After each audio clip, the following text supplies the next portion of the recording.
agradecer a todos que nos acompanham por todos os canais da internet, especialmente o nosso canal do YouTube, estão acompanhando de vários pontos do mundo. Um abraço afetuoso a todos. Se você tiver a curiosidade de consultar aqueles livros que antecederam a codificação espírita, a obra monumental de Allan Kardec, você vai perceber no capítulo 1 do Evangelho segundo o Espiritismo, e Kardec, de maneira muito sábia, sob a inspiração dos espíritos superiores, deixa claro que o Espiritismo não vem destruir a lei. E lá no primeiro capítulo, ele explica, como sempre, como grande educador que é, os laços que unem a terceira com a segunda revelação e com a primeira revelação, mostrando que toda a obra da espiritualidade superior é obra de planejamento no curso dos milênios. Portanto, não se ergue um edifício começando pelo telhado. Precisamos compreender que a educação do espírito humano no monoteísmo, na religiosidade e na espiritualidade começa já na infância da humanidade. Numa sequência de missionários que trabalham a primeira revelação, depois a vinda do próprio mestre, o governador espiritual do orbe, com uma sequência também de missionários que consolidam os aspectos da segunda revelação e, por fim, o momento em que vivemos de consolidação da terceira revelação. Isso é fato. Isso nós sabemos. No entanto, ao contrário de outras tradições de espiritualidade e religiosidade, todas elas merecedoras do nosso maior respeito, é difícil você encontrar em algum livro da Bíblia, seja do Novo Testamento, do Antigo Testamento, alguma referência a uma vivência espiritual que afaste a criatura do seu cotidiano. É desconcertante, vamos confessar, você ler a história, por exemplo, de Abraão, do próprio Moisés, de um Simão Pedro, de um Levi, do próprio Saulo, e constatar que essas pessoas tiveram as vidas mais comuns que uma pessoa pode ter. E na linguagem cheia de símbolos, na linguagem lúdica do texto bíblico, Deus, a todo momento, se intromete nos menores detalhes da vida das pessoas. E a gente fica, como se diz lá em Minas Gerais, com uma pulga atrás da orelha. Que tipo de lição isso está querendo transmitir? Por exemplo, se você examina a vida do patriarca Abraão, você vai ver que o grande drama por ele vivido é o fato de que ele desejava um filho homem, tinha que ser homem, para dar continuidade aos negócios da família, à tradição familiar, porque, lembremos, estávamos numa sociedade patriarcal. E a esposa não conseguia engravidar. Ele já havia tido um filho com a escrava, com outras, mas com a esposa não tinha ainda um filho. E então, ao contrário do nosso imaginário, ele recebe a visita de 2 anjos. E como que a gente imagina então esses anjos? 2 pares de asa bem grande, uma roupa branca, vem numa nuvem branquinha, é assim? Não. Aparecem uns anjos de pé sujo,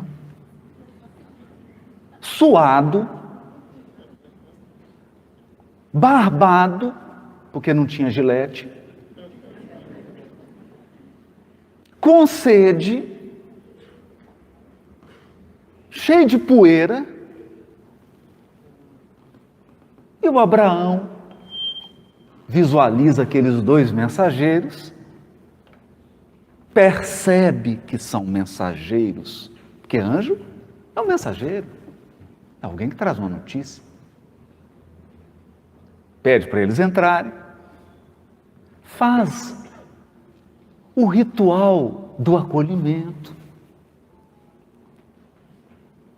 a maneira certa de receber alguém.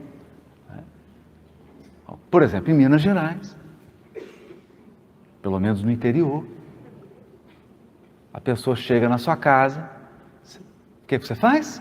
Antes de dar bom dia, quer um queijo, um café? Não é? Porque o mineiro ele tem que controlar o nível de queijo no sangue.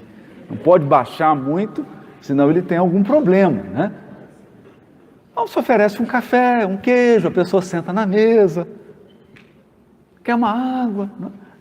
Naquele tempo antigo, o que você fazia? A pessoa chegava suada, num calor danado, no deserto, se oferecia uma água fresca para lavar os pés da pessoa, né? E aquele calor do deserto, eu, por exemplo, estou enfrentando até um problema, que as pessoas estão ligando, dizendo assim, e aí, como é que está o calorzinho aí da Bahia? Estou procurando. Ainda não chegou, né? Então você coloca aqueles pés na água fresca e aquilo refrigera até o perispírito. Experimenta para você ver.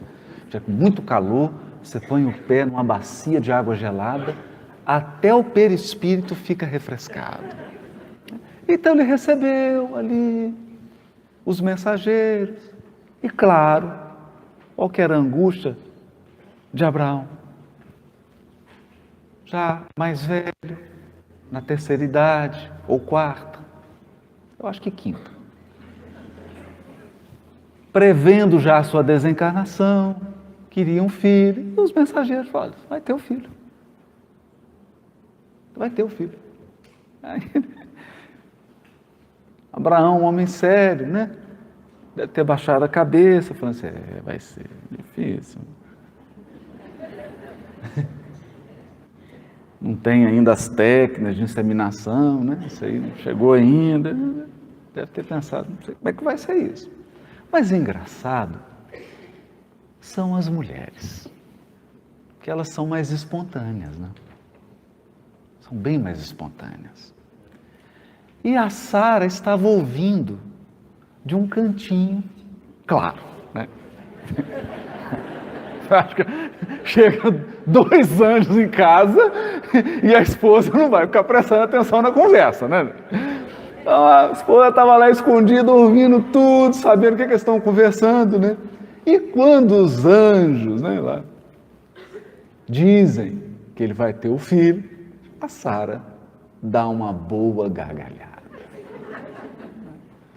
Mas ri com gosto, né? Eu não vou aqui entrar nos detalhes do casal, por que ela estava rindo. Eu não sei se ela olhou para o Abraão, olhou para ela. Bom, vamos pular essa parte. O certo é que ela deu uma boa gargalhada. Riu. E os mensageiros perceberam que ela estava espiando e ouvindo a conversa. E falou assim, você está rindo? Ela, não, achei engraçado, né? Meu marido já está velho, não é nada por mal não, né? aquela espontaneidade feminina. E o mensageiro disse assim: olha, você vai ter um filho. E agora, nós já escolhemos o nome desse menino. Esse menino vai chamar Risada. Isaac, risada.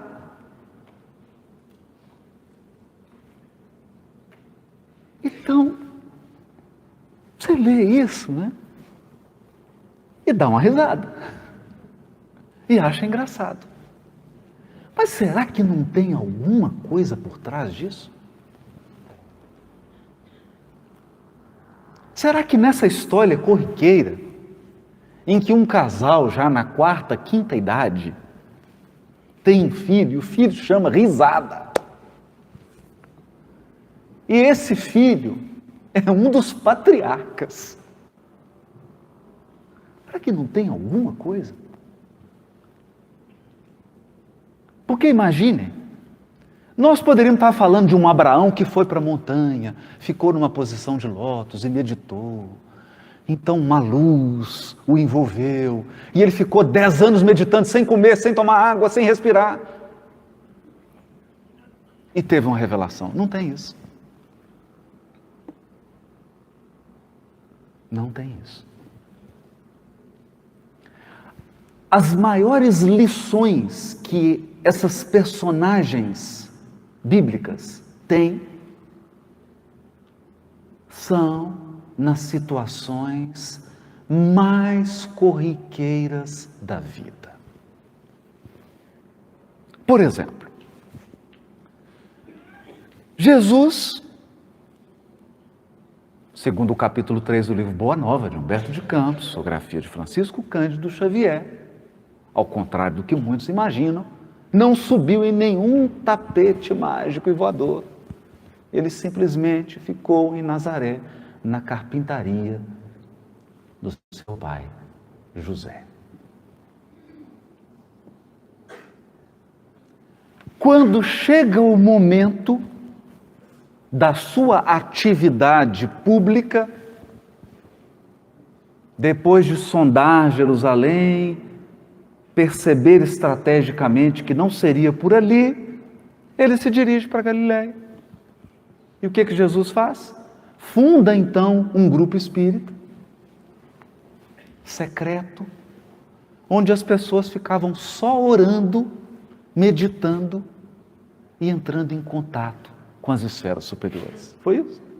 Não. Não. Jesus começa a caminhar pela orla do lago de Genezaré e começa a pescar com os seus apóstolos, que eram pescadores.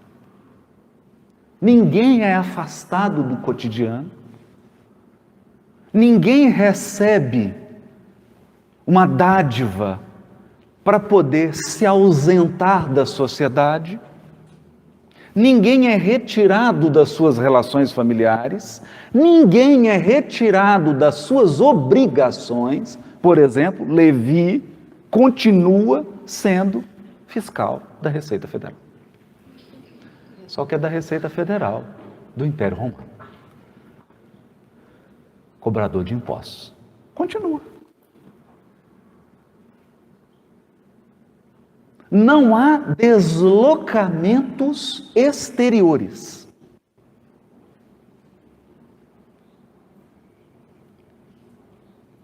Pescador acorda cedo, mas quando eles acordavam, Jesus já tinha acordado, já tinha subido ao monte, já tinha orado, já tinha voltado.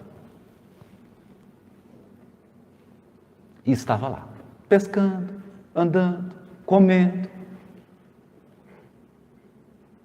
Por exemplo, Jesus encontra com Zaqueu. Percebe o inusitado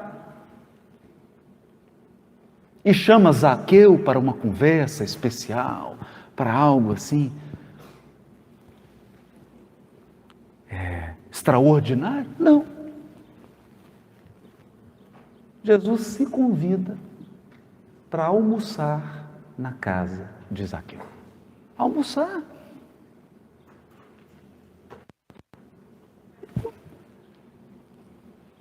quando eu leio esses textos, eu confesso que assim, você não sente falta de alguma coisa assim extraordinária?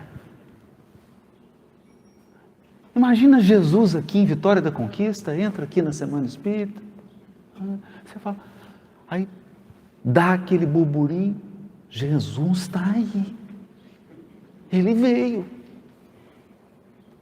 Então você imagina algo extraordinário, chega perto dele e fala assim, tem um café aí?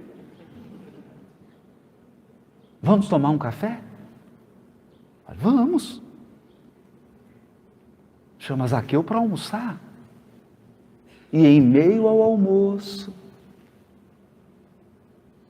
nas relações, no cotidiano, acontece o espiritual genuíno. Então essa é a incógnita, esse é o elemento desconcertante que permeia a vida de todas as personagens bíblicas.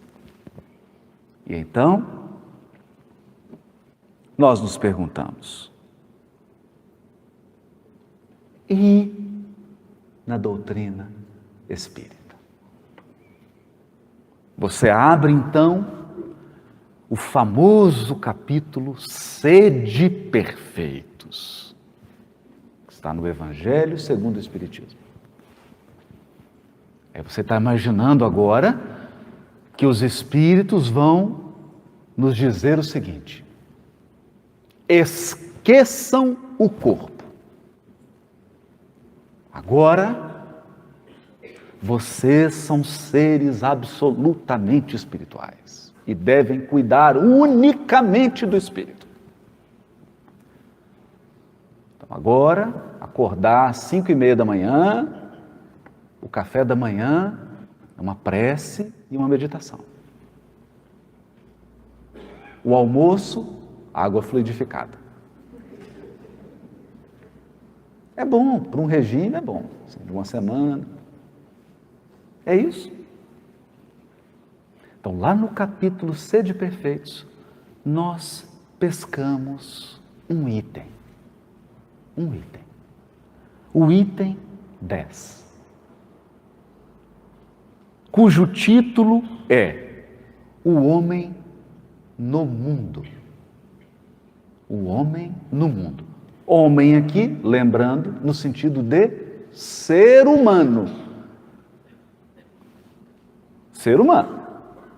A espécie humana. O ser humano no mundo. E aí você fala, mas coisa engraçada, né? Deixa eu ler essa mensagem. Um sentimento de piedade deve sempre animar o coração dos que se reúnem sob as vistas do Senhor e imploram a assistência dos bons espíritos. Ele começa dizendo, vai se reunir? Vai pedir o auxílio dos espíritos superiores? Na sua casa, no grupo espírita, no seu trabalho? Você quer entrar em sintonia com os espíritos superiores? Você quer estabelecer uma conexão de maior qualidade com Deus? Então, primeira coisa que você precisa adotar, primeira providência, encher o coração de piedade. Piedade. Essa palavra esquecida nos dias de hoje.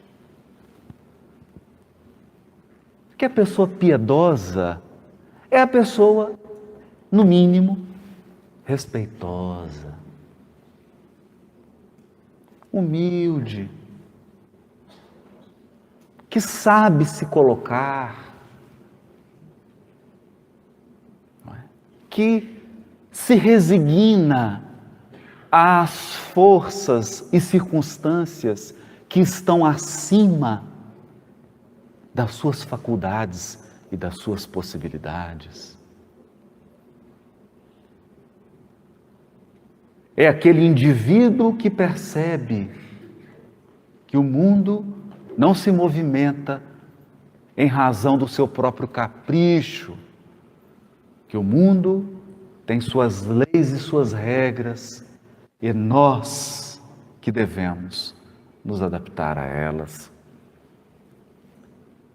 O homem piedoso é o pescador. Ele não tenta controlar o mar, ele procura compreender o mar para interagir com o mar de uma maneira mais inteligente. Então ele sabe que maré alta, eu recuo. Maré baixa, eu saio para pescar. Ele sabe que o horário de pegar o peixe é de tantas horas. Então ele não briga. Ele não briga com o mar. Ele se adapta. Ele entende as regras. Então ele flui. Ele flui. Flui.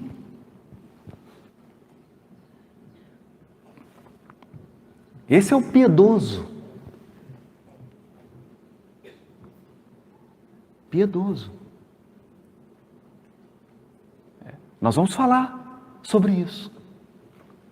Sobre o como as pessoas encarnadas hoje querem burlar leis da natureza, como, por exemplo, a necessidade de sono. Nosso organismo precisa dormir, precisa descansar. Precisa de água. Coisas simples. Coisas simples, que não observadas, podem se transformar em coisas complexas. Então é o piedoso, ele enche o coração de piedade. Aí sim, aí ele faz a oração, pede a assistência dos bons espíritos. Purificai, pois, os vossos corações. Não consintais que neles, que nos corações, demore qualquer pensamento mundano ou fútil. Olha isso. Purifica o coração, o sentimento. Porque o ato de sintonia espiritual, o ato de oração é um exercício do sentimento, não do intelecto. O intelecto precisa também de musculação. O intelecto também precisa de exercício constante. Por esta razão, os aspectos da ciência e da filosofia, investigação e reflexão, porque isso é a ginástica do pensamento, do intelecto. Mas nós também precisamos de uma ginástica do sentimento. Uma ginástica do sentimento. Por exemplo, nós nos preocupamos hoje tanto com peso e percentual de gordura. Já viu? Se for ter uma balança, ele acorda. Nossa, aumentou 200 gramas. Ai, meu Deus do céu. Agora, né? Meu percentual de gordura está tanto. Que é claro que se isso for conduzido de uma maneira saudável, é muito bom. Saudável. É muito bom. Mas, e você ficar carregando no coração um tanto de mágoa pequenininha? Isso também é percentual de gordura. Isso vai dar problema lá na frente. Não é? Então, às vezes, nós nos comportamos assim. A pessoa chega e fala, fulano, mas você está... Eu fiz alguma coisa? 17 de fevereiro de 1983.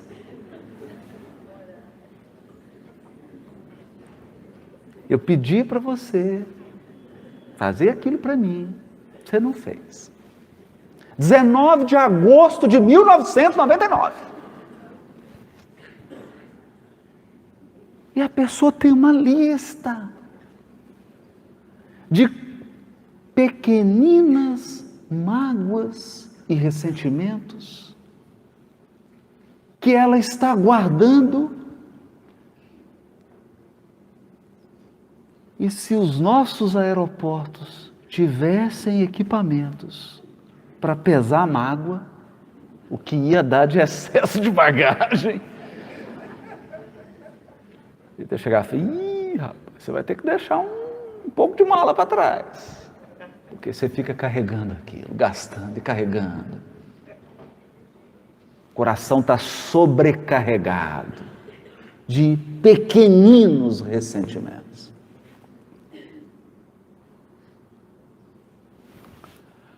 Passar por uma prova ou uma expiação é algo desafiador. Desafiador.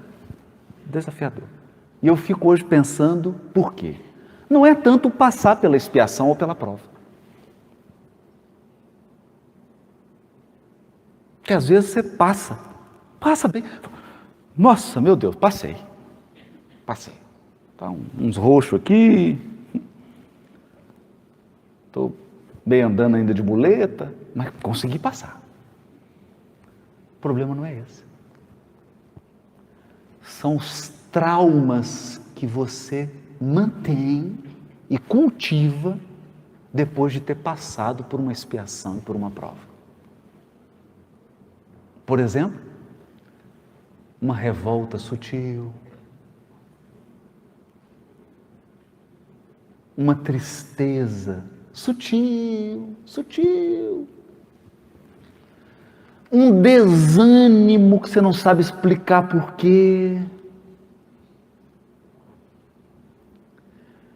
Então, ao longo do desenrolar da sua vida, vai juntando, porque é igual, é assim, você vai fazer lá um molho de tomate, né? Então você coloca lá o tomate, o salzinho, aí você coloca uma pitada de açúcar ou de bicarbonato. Para quê?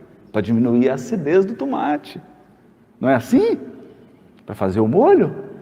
Uma pitada. Então você vai assim, é uma pitadinha de tristeza, uma pitadinha de desânimo, uma pitadinha de revolta.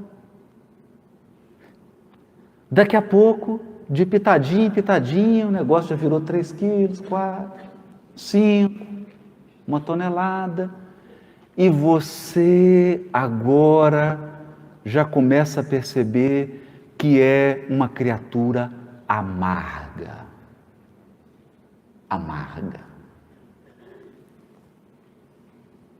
A amargura tomou conta do seu coração. Amargura. Então você chega para a pessoa, ela está bem, né? Outro dia até vi, que está dentro do tema, né? Está dentro do tema. Vi a novela das 9h30. Novela.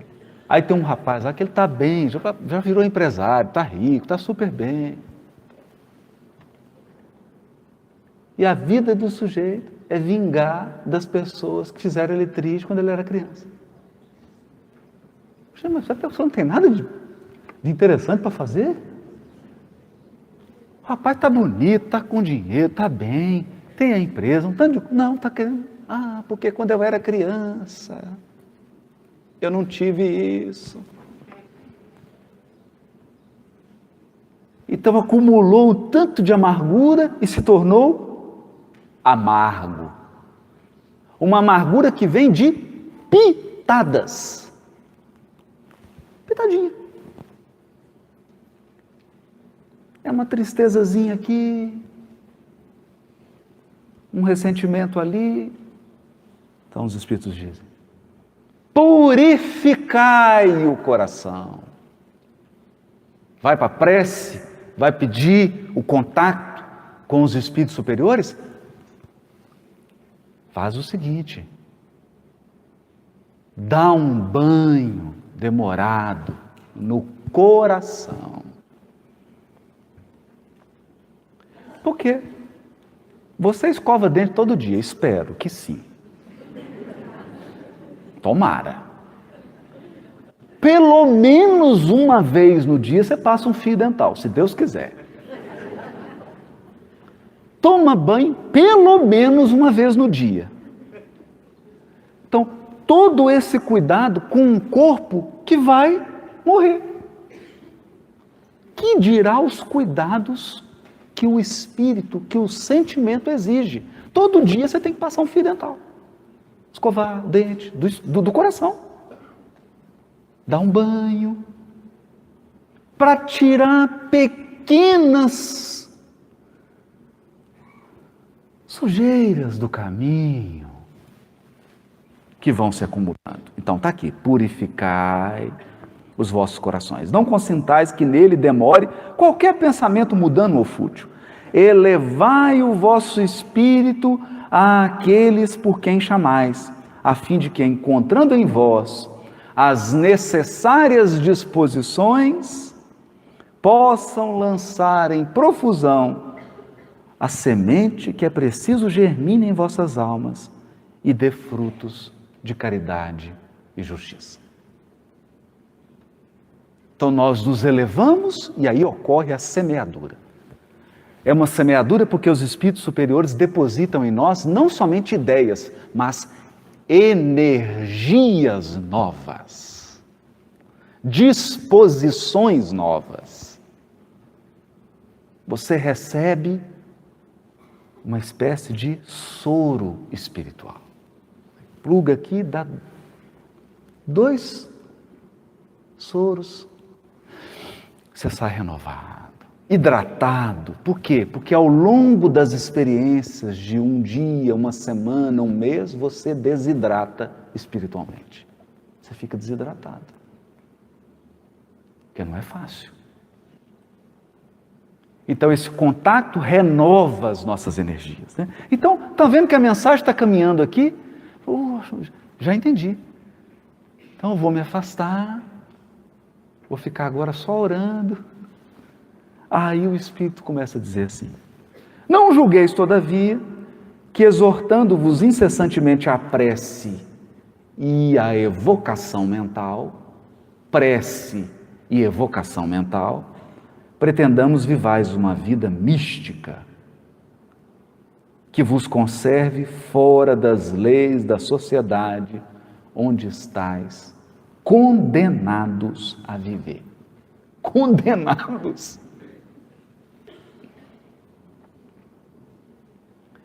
Eles estão dizendo assim: está achando que a gente quer tirar vocês da vida da sociedade? Não.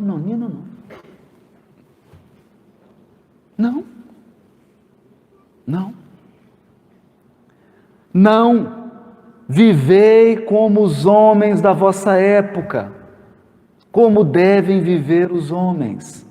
Sacrificai, olha o verbo, sacrificai as necessidades, sacrificai mesmo as frivolidades do dia, mas sacrificai com um sentimento de pureza que as possa santificar. Frivolidade. Tem uma poesia de um conterrâneo meu, Carlos Drummond de Andrade. A poesia é assim: ele está na janela, ele fala: um homem vai devagar, um burro vai devagar. Eita vida besta, meu Deus. Termina a poesia. Eita vida besta, meu Deus. Então, outro dia, eu parei para pensar: está 4, 6 da manhã. Aí preparo o filho para levar para a escola. Aí pega o trânsito.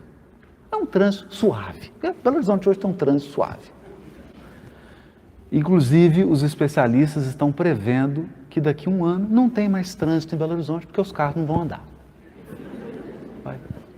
Não vai ter mais trânsito. Ninguém vai andar para lugar nenhum. Então você vai para a escola, que fica 3 quilômetros, 50 minutos. Tá eu, o filho com sono, 50 minutos no trânsito, para ir. E voltar. Daí volta. Depois, 5 para meio-dia, tem que buscar. 45 minutos para ir e voltar. Vai somando. Pega a calculadora aí. 50 minutos mais 45. Almoça. Tem que ir para o trabalho.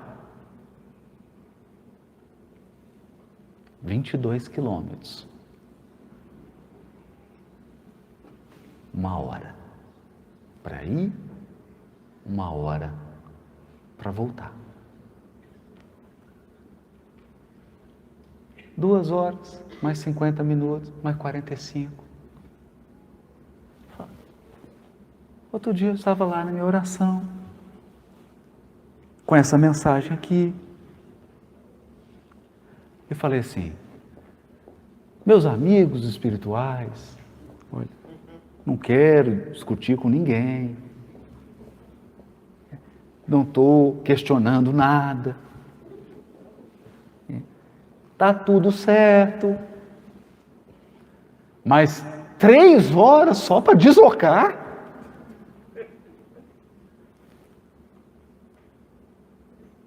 Qual que é o sentido disso? E aí eu reparei nesse verbo aqui, eu vou ler de novo. Sacrificai as necessidades, sacrificai mesmo as frivolidades do dia, mas sacrificai com um sentimento de pureza que as possa santificar.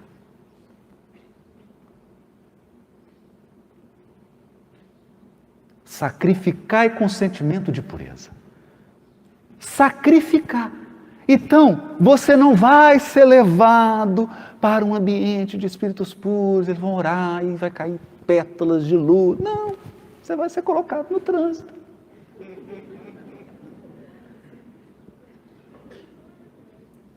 Vai lá, lavar a vasilha, arrumar a casa, estender a cama, cuidar do corpo. E vai gastar 1/4, 1/5 do seu tempo com essas coisas.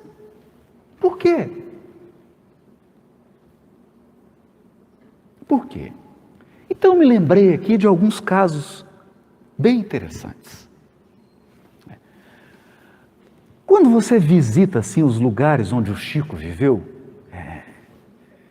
porque o Chico tem para nós, né, esse parâmetro de ter sido um verdadeiro espírita. Um verdadeiro espírita. Alguém que levou a sério a prática do espiritismo. Alguém que levou a sério a vivência dos ensinos morais, das leis morais. E eu então, ao longo do tempo, fui conversando com algumas pessoas para tentar identificar os hábitos do Chico. Chico, médium que recebeu a série André Luiz, que recebeu os romances de Emmanuel. Então, vamos ver qual era o cotidiano dele. Acordava cedo.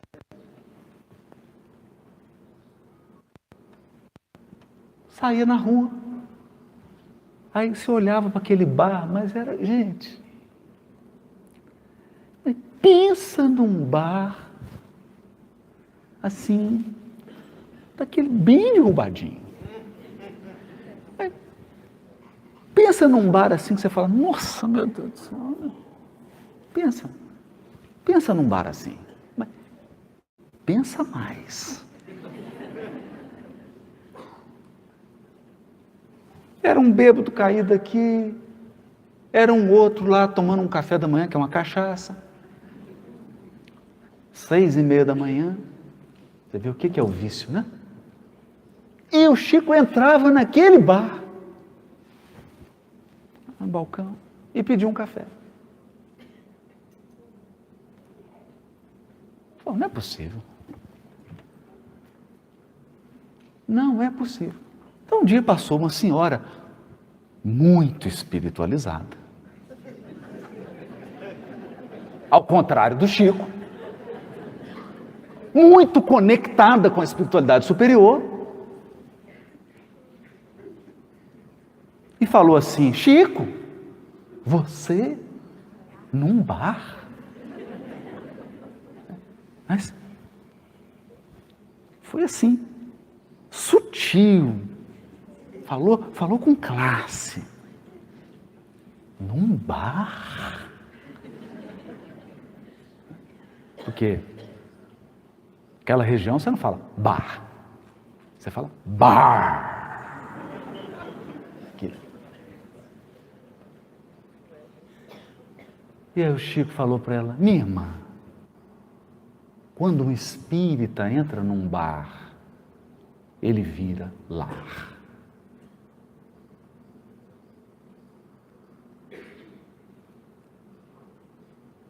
Lar.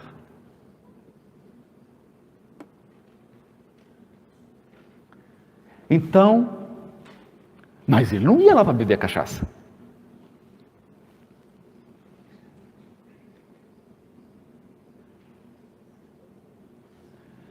Então a gente ia percebendo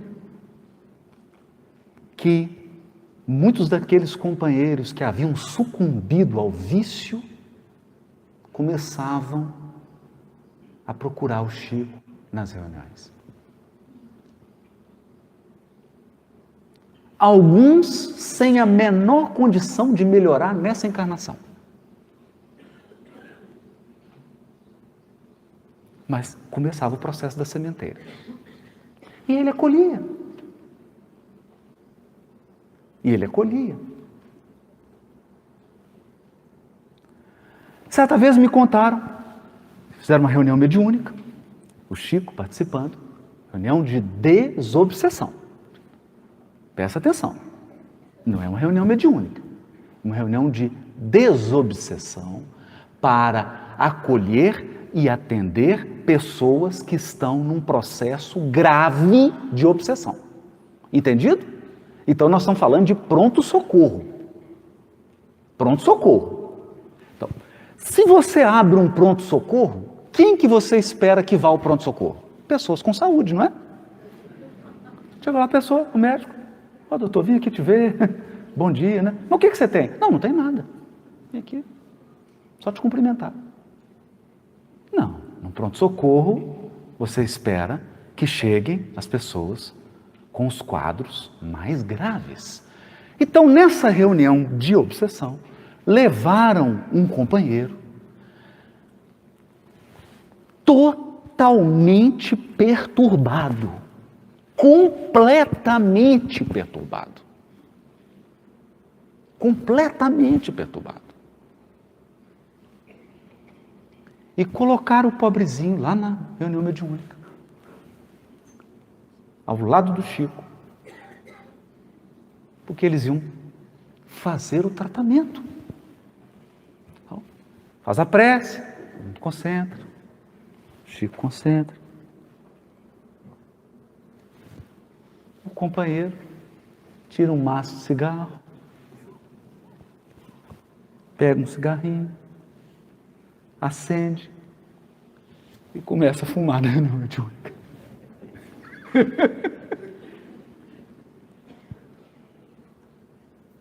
O dirigente quase teve um AVC.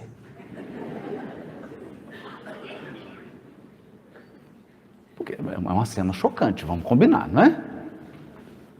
E ele chegou e falou, você está ficando louco?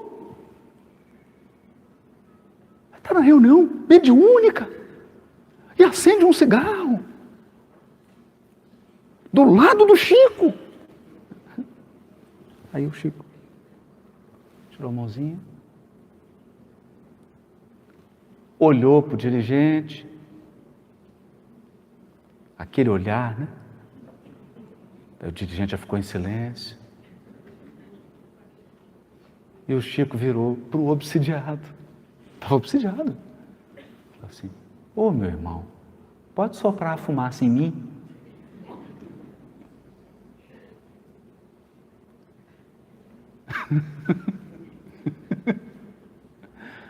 Você quer o quê?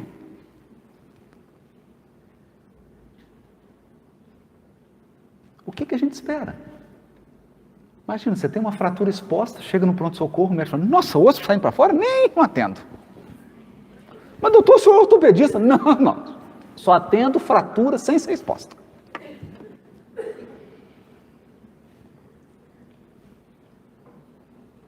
Percebe? Então ali, companheiro, um indivíduo que estava tão tomado pela obsessão que já perdeu o senso da conveniência, virou inconveniente, um doente. Ele foi atendido, ele atendeu. E assim, as pessoas que o visitavam, naquele trabalho mais leve, porque assim, gente, uma verdade tem que ser reconhecida: o espírita é ótimo em concentração. O espírita é preparado para concentração, para meditação. Então as pessoas chegavam lá no Chico 2 horas da tarde e ele começava a psicografar. E os espíritas sentavam, faziam uma prece. 10h30 da noite, já tinha espírita. Preciso ir ao banheiro, comer alguma coisa. Aí um já levantava, o outro ia para cá. E o Chico, de 2 da tarde a 10h30 da noite. Aí os espíritas levantavam, iam lá, comiam, iam ao banheiro, voltavam. E o Chico lá sentado. Dava 2 horas da manhã, já tinha espírita levantando, falando: nossa, não aguento mais.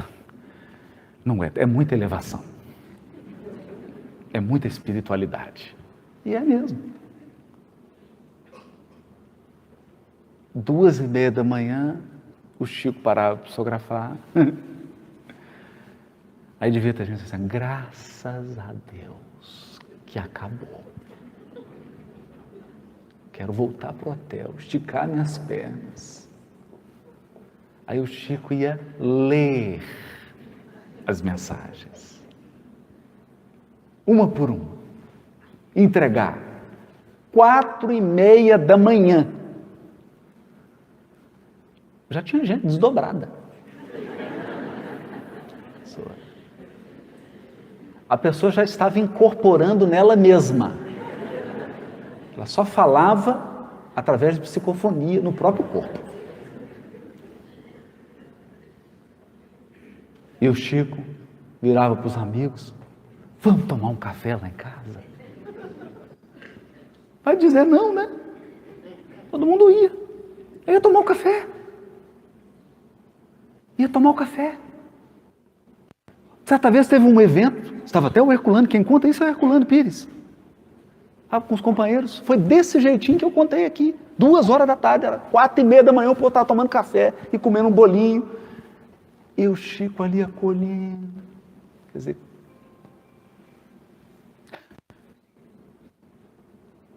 e tinha um evento espírita que o Chico ia participar e começava 8 horas da manhã. Isso já era umas 6h30. Aí todo mundo despediu. Aí o Chico despediu, disse que ia tomar um banho, descansar um pouco e iria ao evento. Claro, ele ia psicografar na mesa. E então, a pessoa virou para o Herculano e falou assim: eu acho que o Chico não vai não. Não vai não. A hora que ele tomar aquele banhozinho quente, que ele deitar na cama, só amanhã. O Herculano Pires virou para a pessoa e falou assim: você não conhece Chico Xavier. Você não conhece o Chico. Deu 8 horas da manhã, eles chegam lá, está lá o Chico na mesa. inteiro chegaram perto. Era cheiro de éter, cheiro de rosa,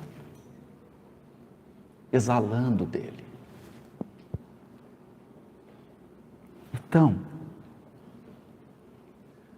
o que nós estamos tentando conduzir o pensamento aqui é: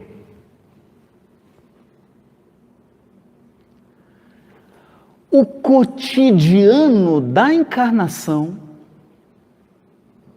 constitui os instrumentos pedagógicos que irão espiritualizar-nos ou evangelizar o nosso espírito. Essa rotina, esse cotidiano, é o material didático da providência divina. Nessa escola, sem paredes, sem quadro aparente, sem cadeira, que é a ampla evangelização da vida. É nesse movimento, é na articulação dessas relações que nós construímos uma espiritualidade. Então, a espiritualidade não é uma fonte milagrosa que você se afasta das suas obrigações, se afasta das suas relações pessoais, se afasta do seu cotidiano para ir em algum lugar místico beber da água da espiritualidade. Não, a água da espiritualidade está depositada nas circunstâncias, nos acontecimentos aparentemente mais insignificantes.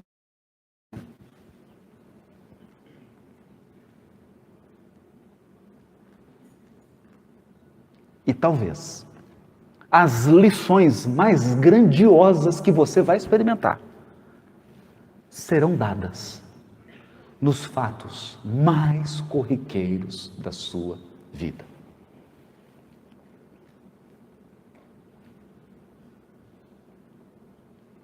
Coisas simples. Coisas simples.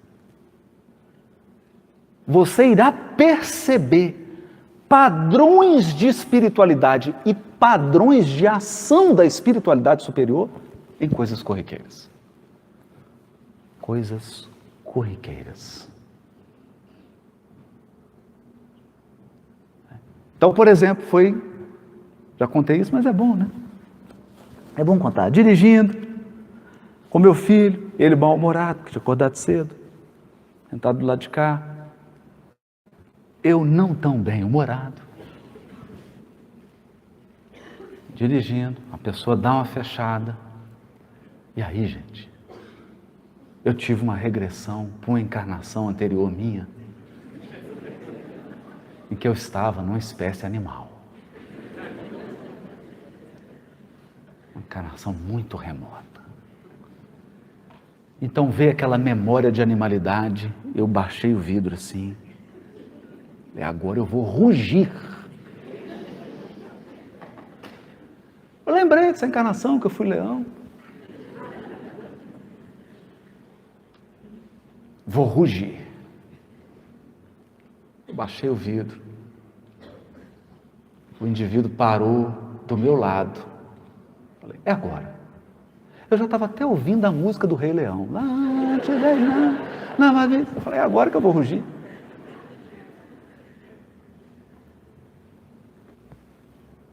Meu filho estava meio assim, virou e falou assim, está nervoso, papai?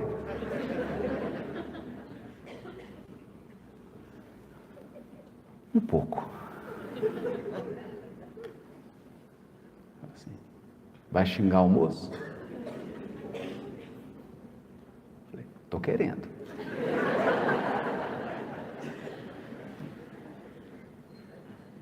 Aí olha para você ver o que é psicofonia, né? O que é psicofonia? Ele olhou para mim e falou assim, e se for uma pessoa que assiste suas palestras?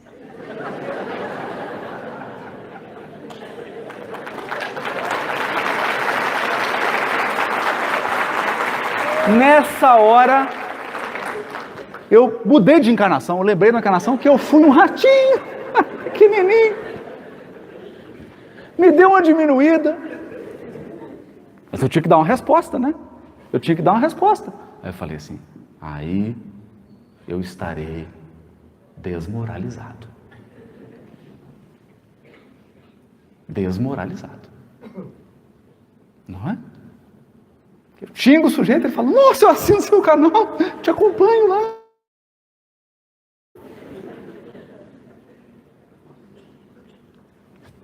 Então, a partir desse momento, eu comecei a ter uma dimensão dessa mensagem, o homem no mundo. O homem no mundo. E comecei a pensar, como que você toma café?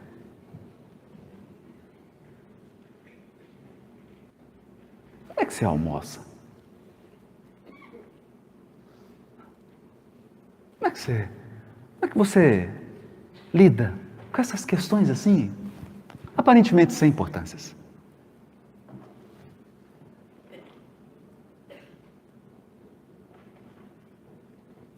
Aparentemente sem importâncias. Porque as coisas grandiosas,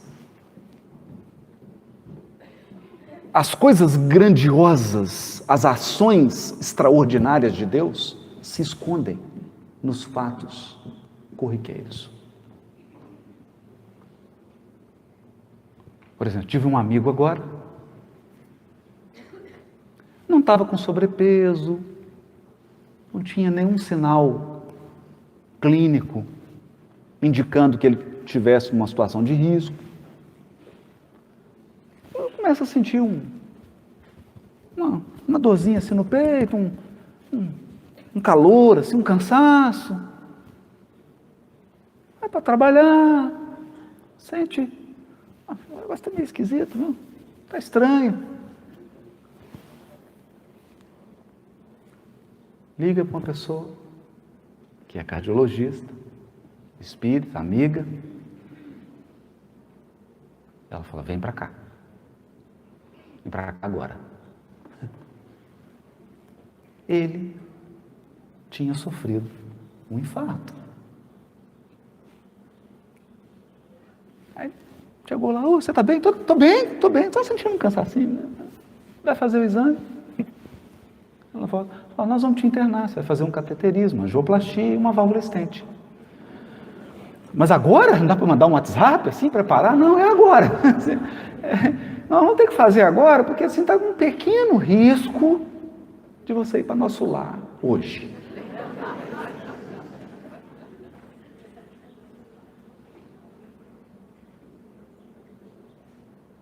Então, providências são articuladas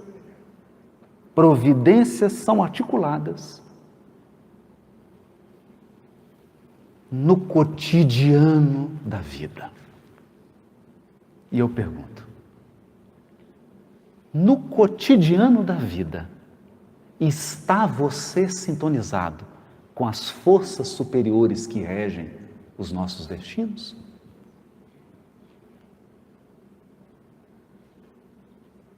É você alguém com quem a espiritualidade superior pode contar? Ou você é parte do problema?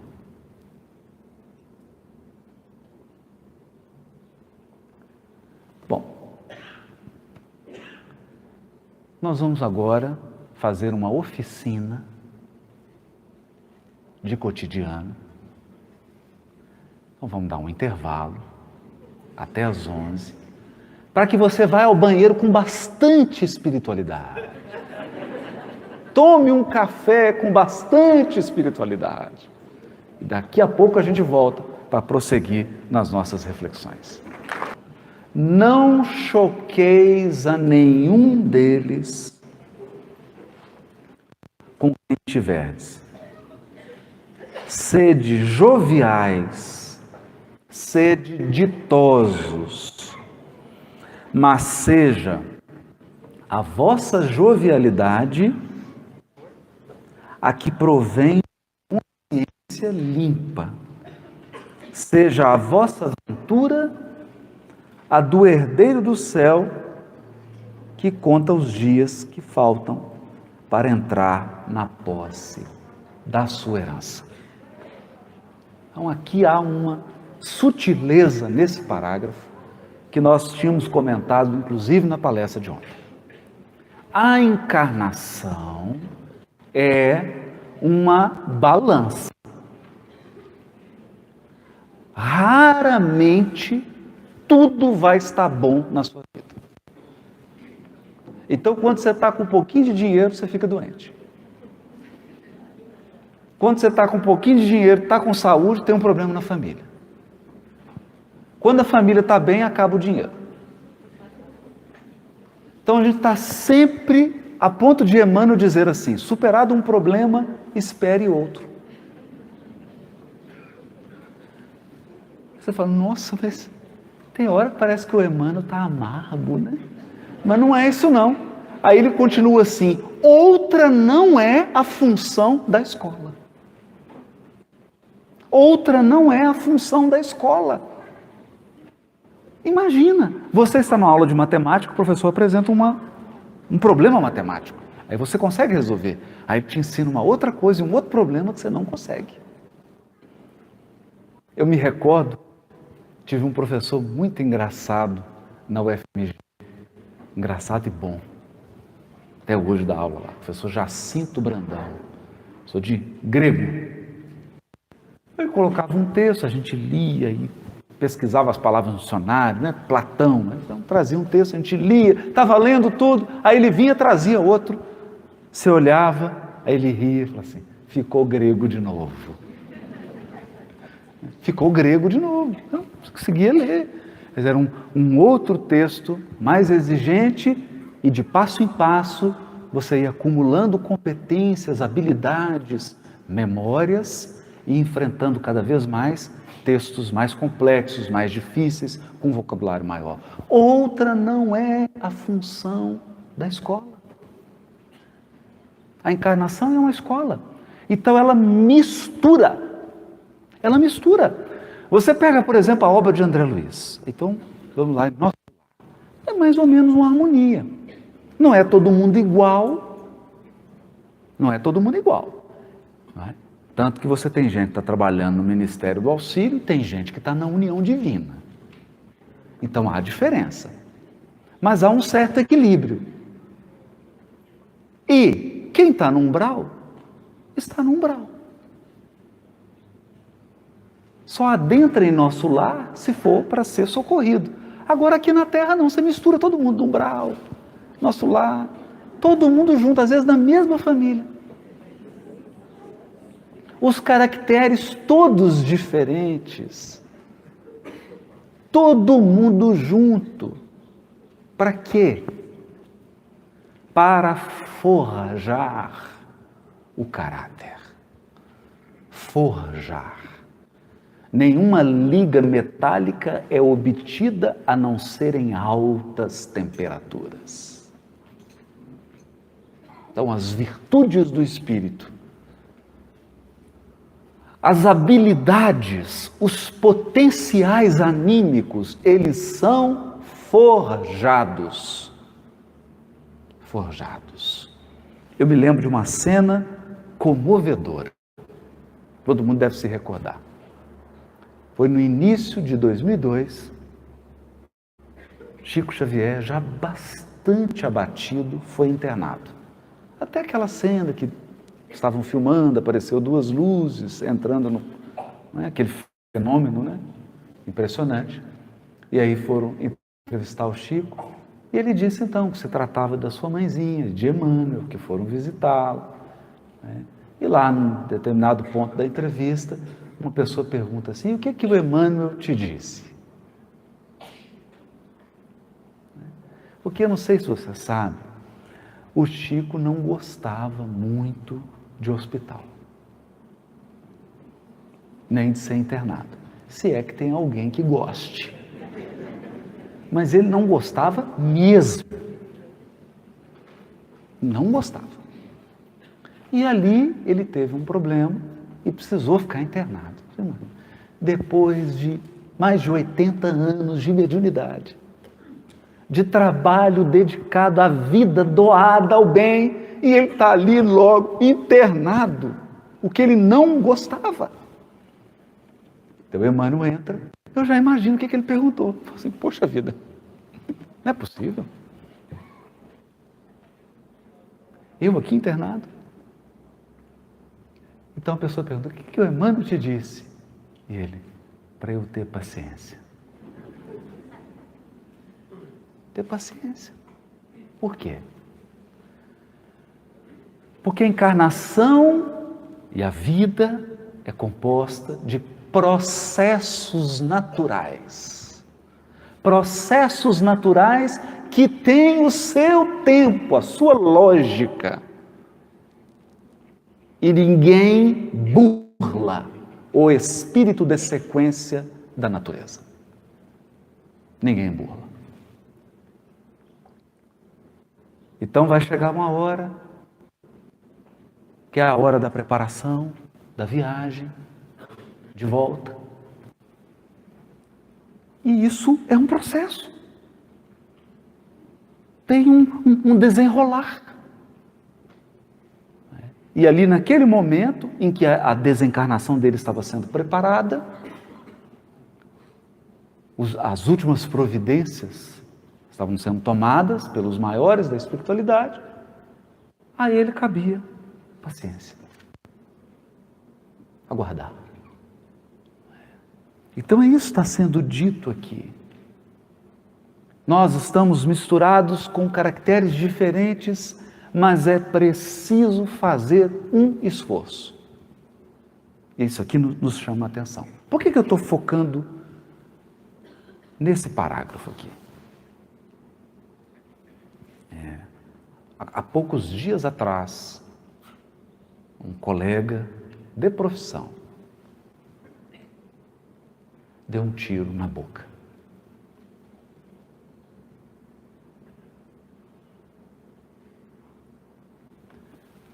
Há 8 meses atrás, eu fui procurado por uma companheira, dizendo assim, Haroldo, nós precisamos fazer alguma coisa. Eu sou coordenadora da área de saúde da Universidade Federal de Minas Gerais e estou ficando impressionada com o número de suicídios em alunos de medicina.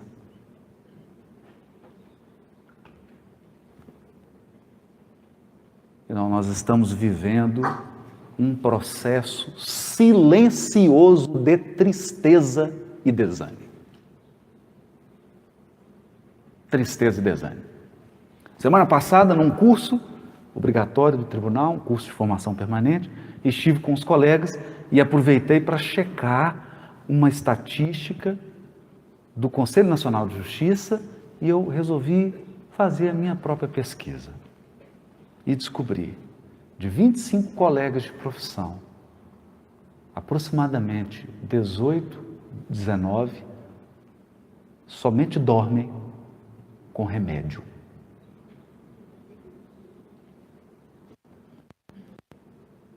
Ou seja, 25 pessoas, que eu pus ali no grupo, não dormem se não tomarem um remédio.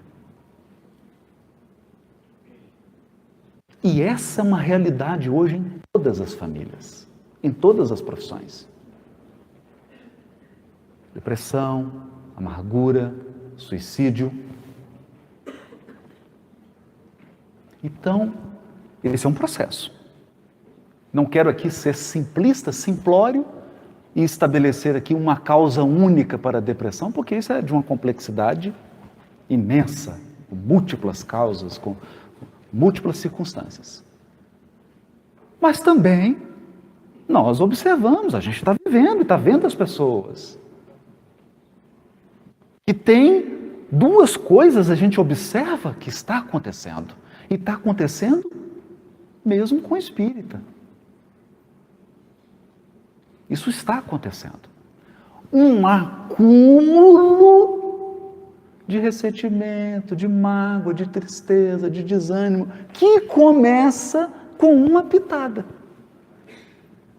Então, do nada, você está ali na sua casa, aí vem assim uma brisa de tristeza. Dá uma tristeza, assim, você fala, aquela tristeza. Daqui a pouco, essa brisa de tristeza começa a passar com hora marcada. Daqui a pouco, várias horas do dia você tem essa brisa de tristeza. E quando você se dá conta, já não é mais uma brisa de tristeza, é uma constante tristeza. Então, esse espírito aqui, com muita sabedoria, está dizendo assim: ei, enche o coração de jovialidade. Jovialidade. Jovialidade. E aí outro dia, passando assim por umas dificuldadezinhas de saúde, né? Eu fui assistir um vídeo do Jerônimo Mendonça. O velho Jerônimo Mendonça de Ituiutaba. O Jerônimo Mendonça, palestrante espírita, peculiar, porque ele não se movia. Então o pessoal vinha, agora o Jerônimo vai fazer uma palestra, aí vinha com a cama, trazia uma cama, colocava aqui no pau. E aquele homem que não mexia nenhuma parte do corpo, enchia, procura no YouTube, enchia o ambiente de alegria, de esperança. Ele era tão espirituoso que uma repórter perguntou assim: Jerônimo, o que é felicidade para você? Ele falou: para mim, felicidade é poder virar na cama. Virava, né? Só dormia de barriga para cima. Um gigante. Era conhecido como o gigante deitado.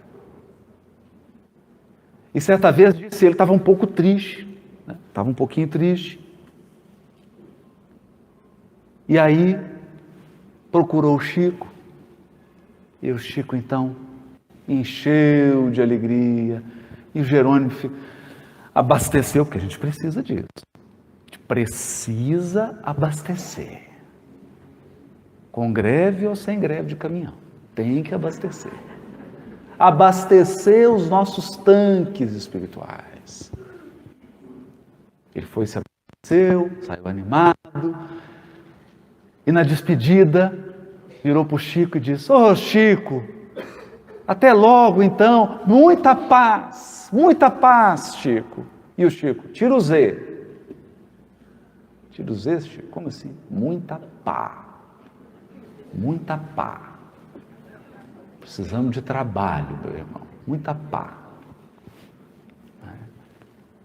Aquelas sutilezas, porque esse trabalho no bem, uma atividade lúdica, útil, algo que ocupe as nossas potencialidades, isso renova a alma. E é assim que a gente preenche a vida, com jovialidade, com alegria, sugando, gente, porque chega um momento na vida que a alegria é como diamante em cascalho.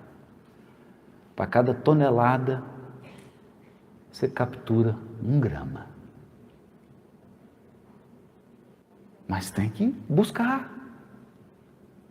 Tem que buscar essas pedras preciosas de alegria escondidas no cascalho das atribulações, das dificuldades, e a gente precisa aprender.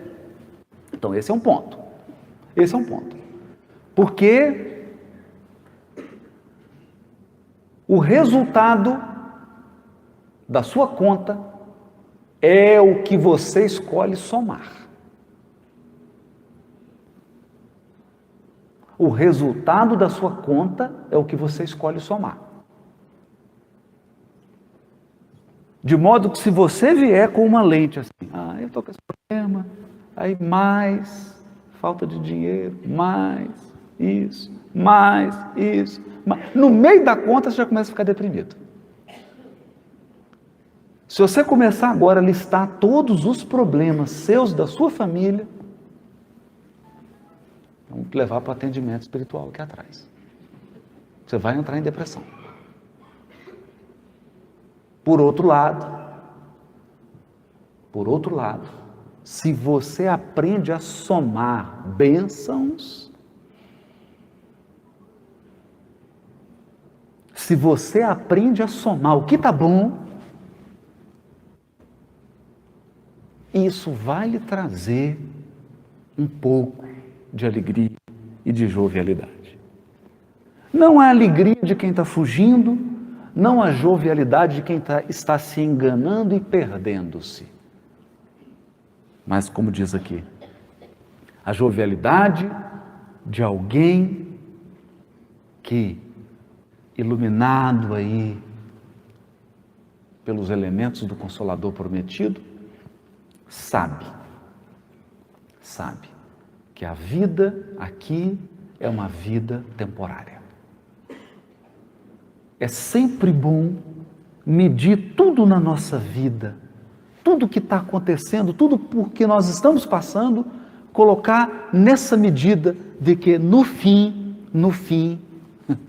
você vai morrer.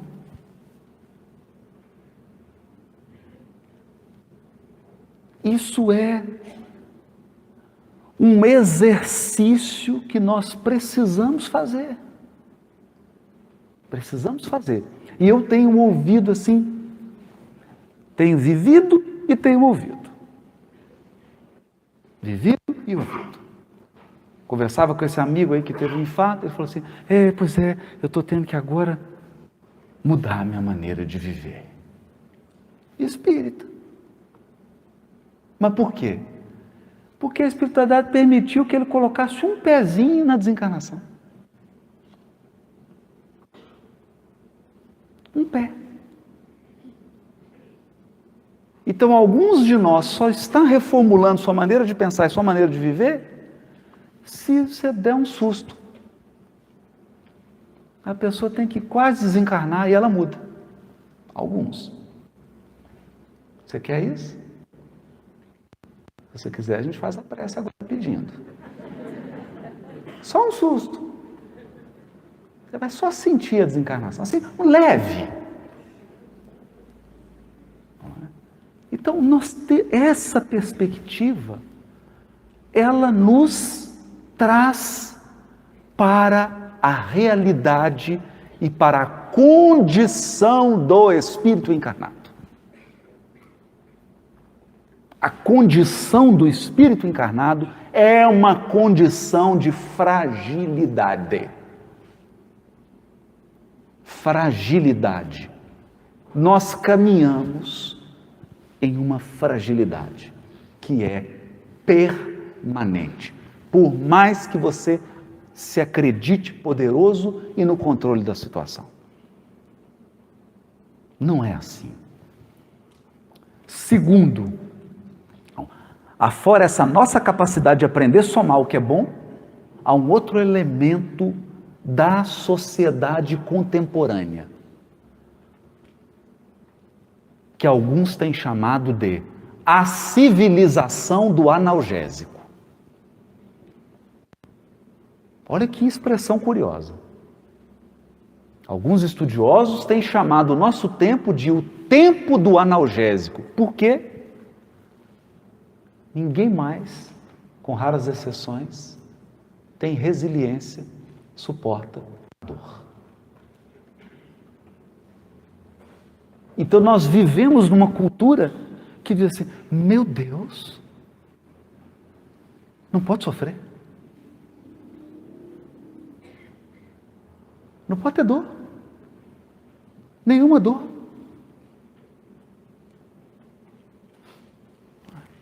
Mas acontece que estar encarnado é criar em algum nível, uma relação saudável com a dor.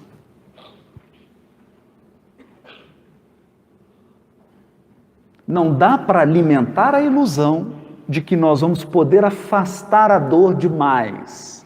Não vamos. A sociedade do analgésico tem produzido um processo educativo e às vezes a gente cai nisso. Às vezes, na ânsia de amar e proteger nossos filhos, nós queremos tirá-lo de todas as experiências de dor. Não, meu filho não pode sofrer, não pode passar muita dificuldade.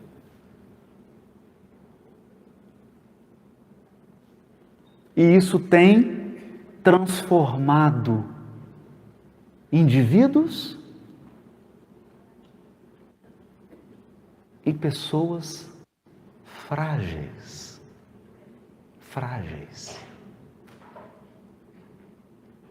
Extremamente frágeis.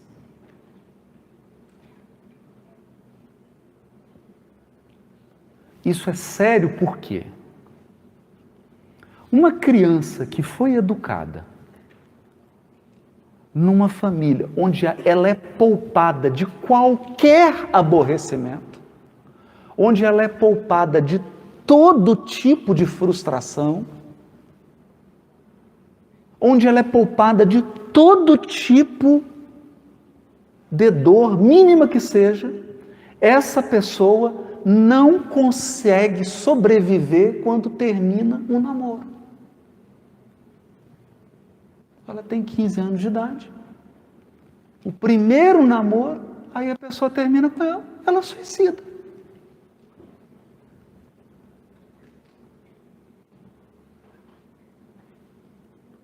Por quê?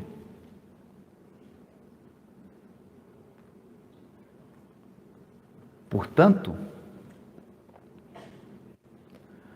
há uma frase de Paulo de Tarso que ele diz assim: porque a tribulação produz fortaleza. A tribulação produz fortaleza.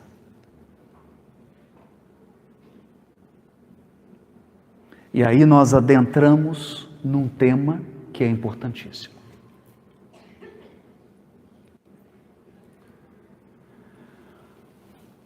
Há algum tempo atrás eu encontrei com alguns companheiros de mocidade espírita e comecei a perceber um fato que me tocou profundamente. Tocou profundamente.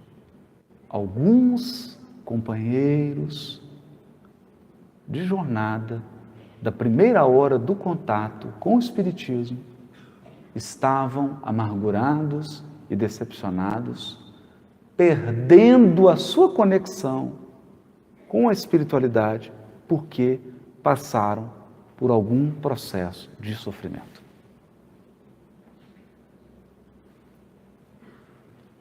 Então seria muito bom se nós pudéssemos chegar aqui e falar do Consolador Prometido como uma retórica. Só que, quando eu digo assim, quando os Espíritos dizem melhor, Consolador Prometido, o que está implícito nisso? Que você vai passar por experiências dolorosas, a ponto de necessitar de consolação.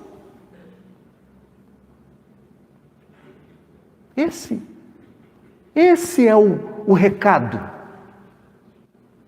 Experiências desafiadoras vão chegar até você e você necessitará de consolação.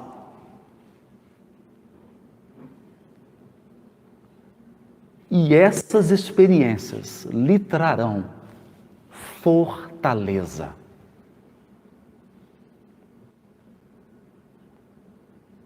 Fortaleza. Eu me lembro aqui de uma experiência forte vivida, bem forte, bem desafiadora, em que liguei para uma amiga espírita em São Paulo, muito experiente, muito vivida. E ela perguntou assim: o que está acontecendo? Eu falei: está acontecendo isso. E ela disse assim: já passei por isso 3 vezes. Eu já estava quase morrendo, passando por um. Achei que não ia sobreviver. Ela: já passei por isso 3 vezes.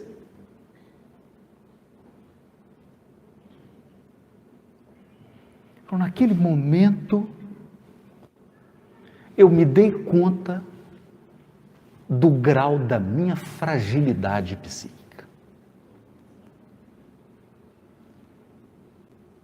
e da fortaleza daquela companheira de espiritismo, que falava com amor, com humildade, sem nenhuma arrogância, mas exibia uma fortaleza moral.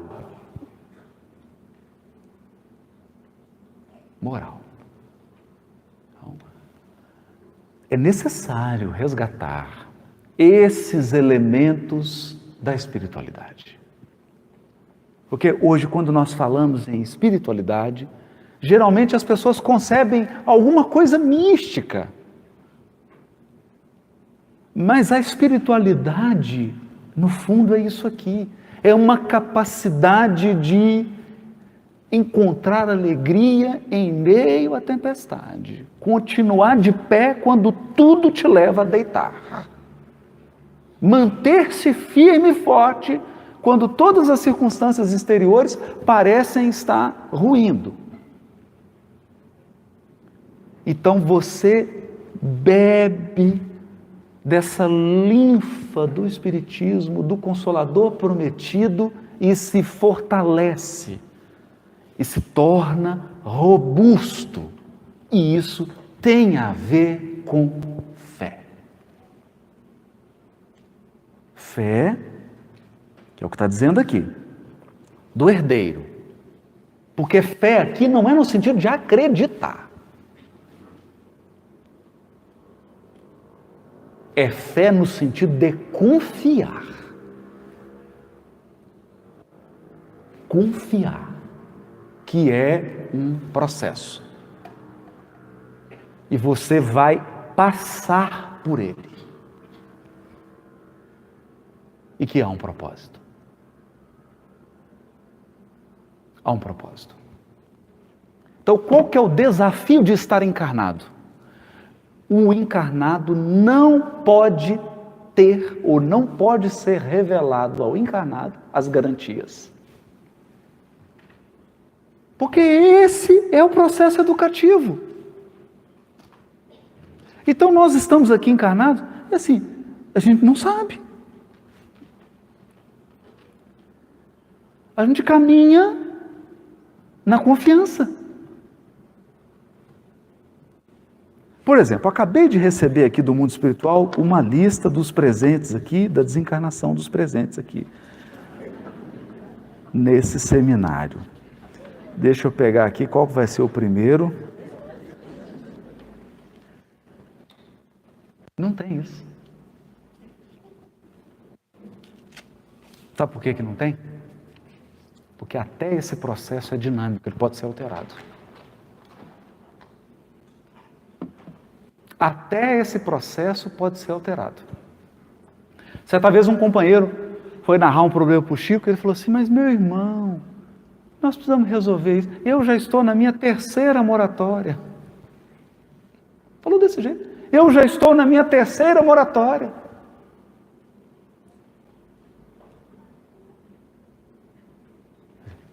Alguma coisa foi alterada. Porque o universo é dirigido pela inteligência suprema e pelo amor infinito, que a cada cada bilionésimo de bilionésimo de bilionésimo de bilionésimo de segundo está decidindo.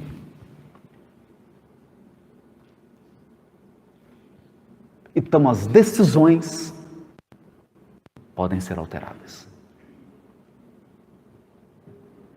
Nós estamos num processo vivo e dinâmico.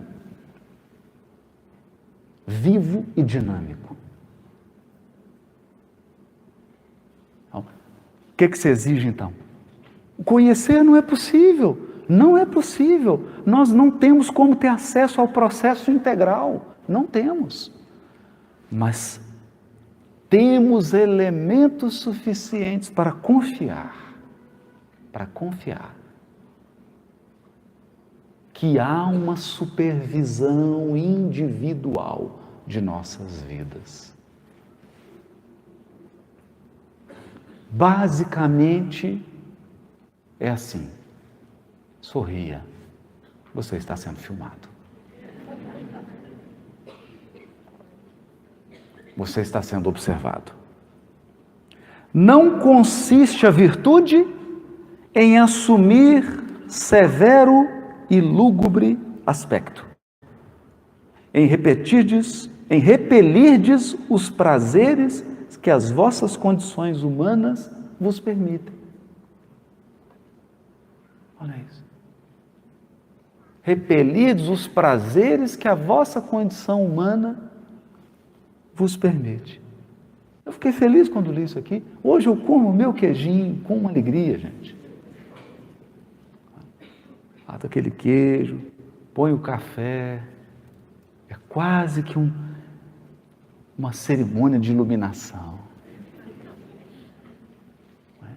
Porque nós precisamos aprender isso. No item seguinte, que é o item 11 do mesmo capítulo, cuidar do corpo e do espírito,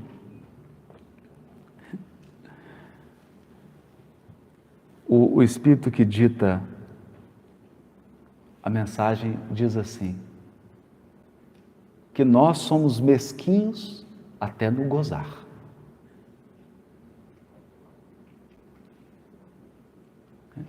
Que nós não sabemos nem ser alegre. É interessante isso, né? E aí ele fala das violências. A violência contra o corpo e a violência contra o espírito. Quer dizer, o excesso de prazeres para o corpo é uma violência contra o espírito. Mas retirar todos os prazeres corporais é uma violência contra o corpo. Ele fala assim, duas violências quase tão insensatas uma contra a outra. Ao lado desses dois grandes partidos, formiga a numerosa tribo dos indiferentes, que sem convicção e sem paixão são mornos no amar e econômicos no gozar. Mornos no amar e econômicos no gozar.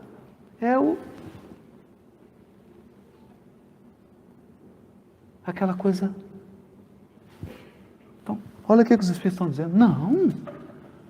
Ama, mas ama com intensidade. Cultiva suas relações com intensidade. Entende? Se for para comer a sobremesa, que você não pode, porque você está de regime, coma com alegria. Já que ela vai se acumular,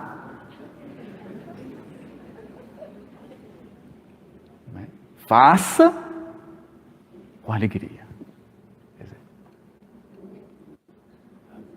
Então, hoje, a humanidade se assemelha a abelhas que não conseguem mais parar numa flor para sugar o líquido. Não consegue. Não consegue.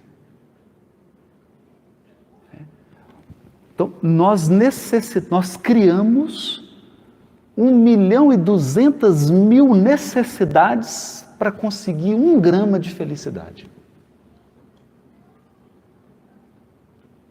Olha que coisa curiosa isso.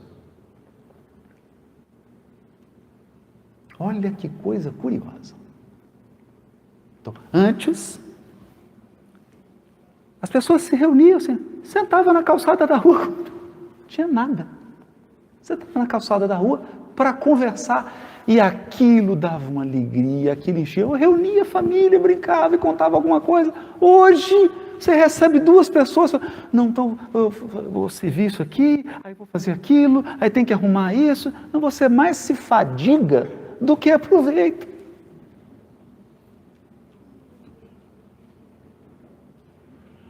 Porque nós não conseguimos mais, primeiro, estar presente no que estamos fazendo e não conseguimos mais extrair a alegria da simples presença. Da simples presença. Então a gente repara assim o padrão. A família fala, estou um pouco entediado. Vamos sair então? Vamos sair. Tem que sair. Vamos sair. Vamos jantar fora. Aí chega, escolhe, aí senta.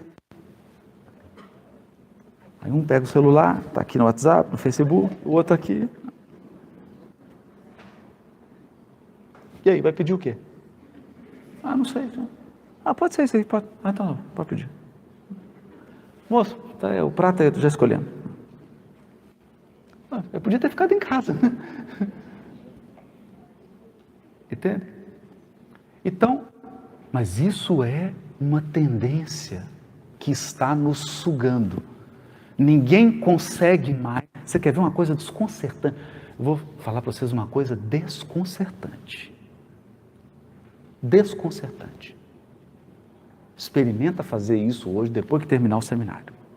Você vai escolher uma pessoa que você tem intimidade, porque senão vai dar problema. Tem que ser esposo, marido, filho, alguém que tem intimidade, que te entenda. Não faça isso com estranhos, não é recomendado. Chame alguém da sua relação íntima. Olhe nos olhos da pessoa e converse com ela olhando nos olhos.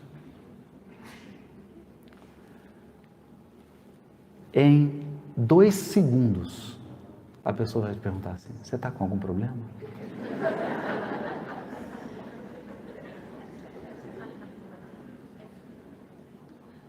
Experimenta. Chega assim, oi, tudo bem? Você está bem? A pessoa já fala, tem uma coisa esquisita. Por quê? Uma pessoa olhando nos seus olhos, uma pessoa presente, sem desviar a atenção para o WhatsApp, para o Facebook, para nada, olhando para você, se preocupando com você, é um problema psiquiátrico. Nós chegamos a esse ponto. E diante desse tormento e dessa doença, vem o remédio. O pseudo-remédio. Não, você está assim infeliz porque você precisa de mais espiritualidade. Então eu vou levar você para o alto da montanha, você vai subir, são 5 quilômetros subindo, lá não tem oxigênio, e aí você vai fazer uma meditação. E aí vem os espíritos dizendo o contrário. Não. Quer aumentar a sua espiritualidade? Mergulha com presença no seu cotidiano.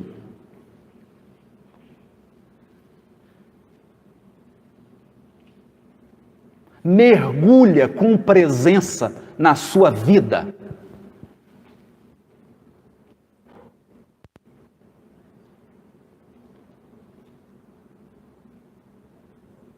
Entenda que o ritmo da vida não é o ritmo do Facebook.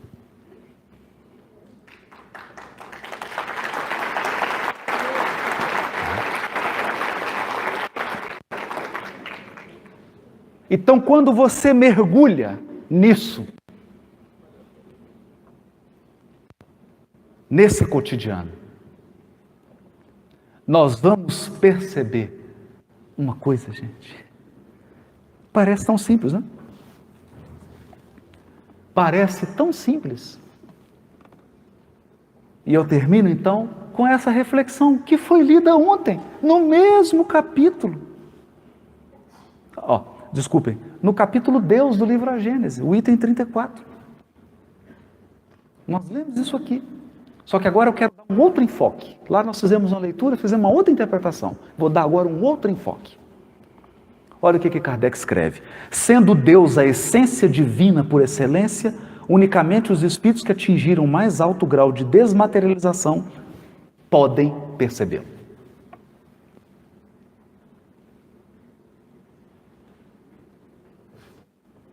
Porque Deus é a essência divina. Se você está materializado, adivinha. Você está cheio de crosta, camadas. Você não percebe. Querem ver? Alguém aqui já tentou dar banho num marreco? Num pato? Já tentou? Eu já tentei. Não deu certo. Não deu certo. Porque você joga água, a água escorre. Não entra. É impermeável. Não, mas joga mais água, não adianta, pode afogar ele na lagoa. Ele vai até gostar. Você mergulha ele na lagoa, segura. Não molha. Mas não está rodeado de água? Tá, mas não é impermeável? Aqui é a mesma coisa. Deus é uma essência espiritual, nós precisamos desmaterializar enquanto espírito para percebê-lo. Mas olha o que o Kardec vai... Então isso aqui, essa primeira fase, se eu parar de ler aqui, o que você vai concluir? Nossa, então eu tenho que afastar do cotidiano, eu tenho que afastar de tudo que se refere ao corpo e tenho que ficar agora só orando e meditando. Não parece isso? Então vamos prosseguir. Pelo fato de não o verem, não significa que os espíritos imperfeitos estejam mais distante deles do que os outros. Esses espíritos, como os demais, como todos os seres da natureza, se encontram mergulhados no fluido divino, do mesmo modo que nós estamos mergulhados na luz.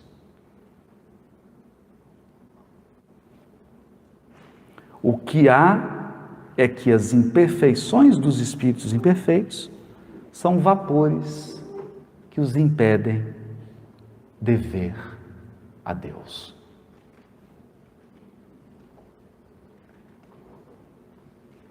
Então, a partir disso aqui, eu quero dizer assim: quando o nevoeiro se dissipar, eles verão a Deus resplandecer. Para isso, não é preciso subir nem procurá-lo nas profundezas do infinito. Desimpedida a visão espiritual, que a obscurece, eles o verão de todo o lugar onde se encontre, mesmo da terra, porquanto Deus está em toda parte. Então, o que o codificador está dizendo aqui? Você se tornou espírito puro. E aí chega a hora, fala, espírito puro, agora eu vou conseguir perceber Deus. Aí é aquela festa para te receber, né? Que é uma festa de formatura, uma festa bonita. Eu não sei como é que é, não cheguei lá ainda, mas dizem que é linda. Você se torna um espírito puro e agora você começa a perceber Deus. Aí quando você percebe, você fala, nossa, será que eu subi demais? Não? Aí você vai perceber que Deus sempre esteve te rodeando, mesmo quando você era um espírito imperfeito encarnado na terra.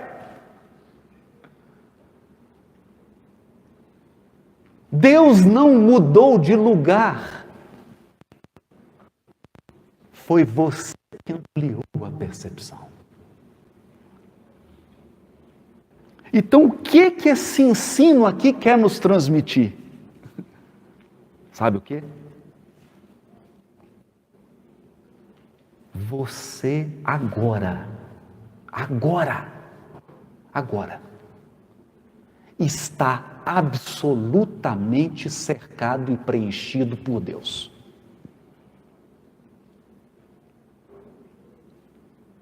Mesmo sendo um espírito inferior que você. Pois eu estou falando na mente. Se tiver algum anjo aí, me perdoe. Mesmo sendo um espírito imperfeito, você já está na presença absoluta de Deus.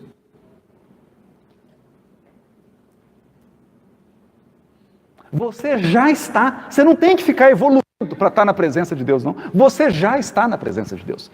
Você não está percebendo.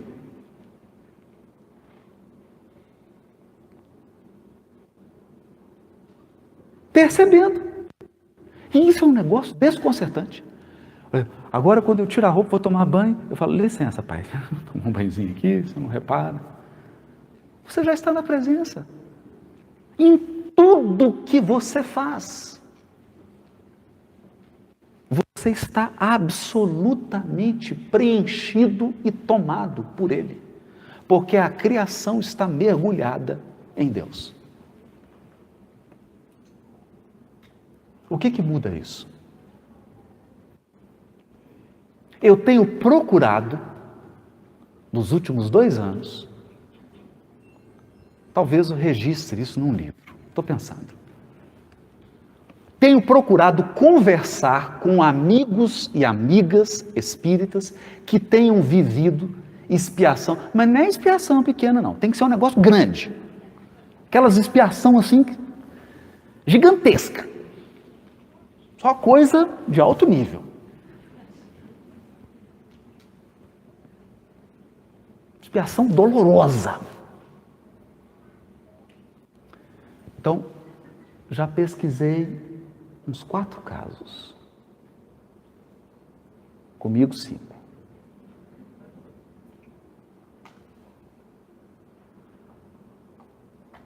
E eu termino dando um testemunho aqui. Eu já tenho cara de pastor mesmo. Vou dar um testemunho.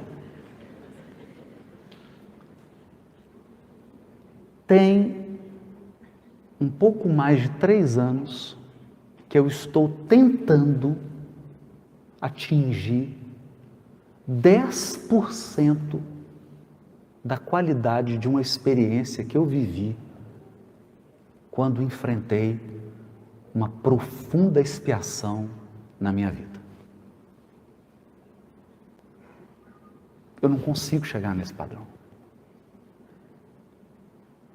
Eu posso ficar 4 horas orando, eu não consigo chegar. Isso é pecado, não tem nada de mágico isso não. Está lá no mecanismo da mediunidade.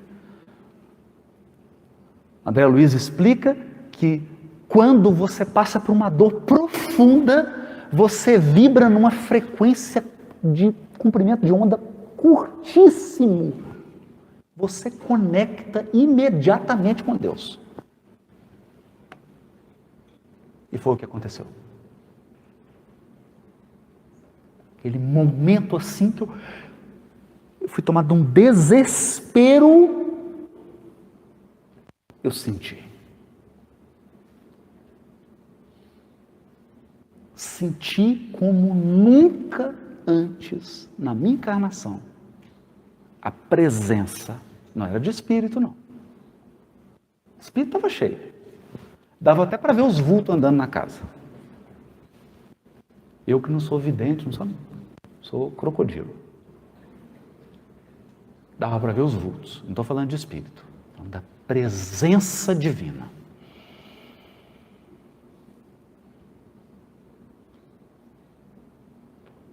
Por quê? Por 2 segundos eu consegui romper as barreiras da percepção que a minha imperfeição moral colocam no meu espírito, pela dor eu pude romper e perceber o que um dia eu vou viver integralmente quando me tornar um espírito puro.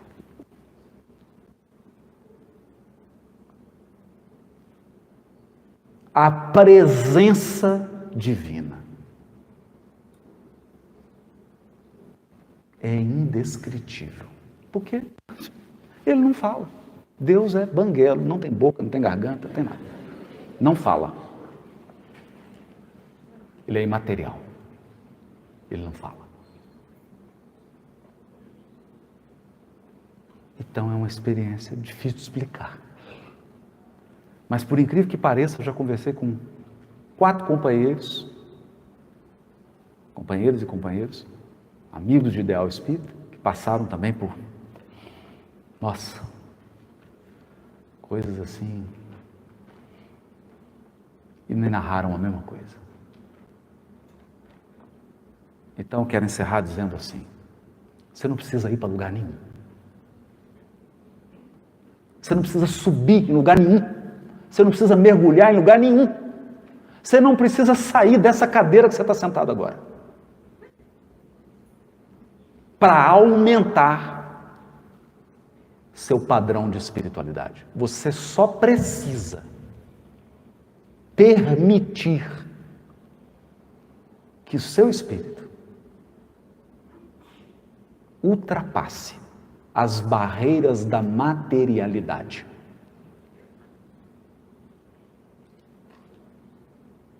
Porque o nosso cotidiano já está preenchido de Deus. Preenchido. Então isso significa que eu desejo para você agora, no almoço, uma extraordinária experiência espiritual. Que você possa mastigar de uma maneira diferente. Que você possa interagir com as pessoas de uma maneira diferente. Sorria, meu amigo, você está sendo filmado. Muito obrigado.